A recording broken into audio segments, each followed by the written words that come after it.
patlamak üzereyim. Rahat edebilmem zor benim dereceyi. Düşürebilmem için ödemek tek seçenek. Taksire bağladığım bu geleceği. Sıkıntıdan patlamak üzereyim. Rahat edebilmem zor benim dereceyi. Düşürebilmem için ödemek tek seçenek. Taksire bağladığım bu geleceği. Gölge boksu konusunda uzman birçok takım. Elbiseli korsanlar mecliste bakın.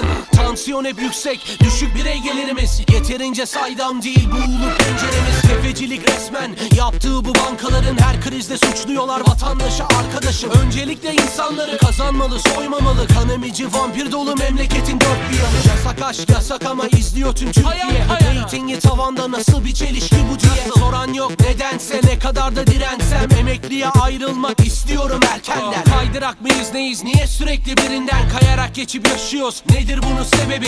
Yok sanki bu insanın barış için hedefi. Akıl yerine huzur vermek gibi bir niyeti. Sıkıntıdan patlamak üzereyim.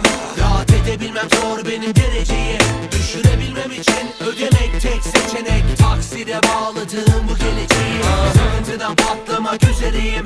Rahat edebilmem zor benim dereceyi. Düşürebilmem için ödemek tek seçenek. Taksire bağladığım bu geleceği.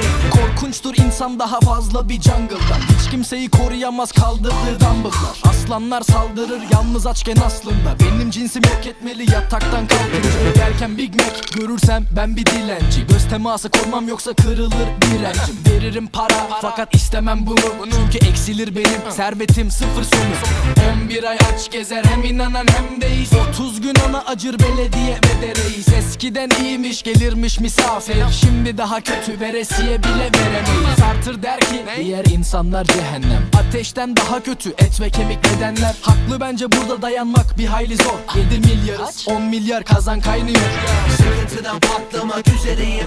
Rahat edebilmem zor benim dereceyi. Düşürebilmem için ödemek tek seçenek. Taksire bağladığım bu geleceği.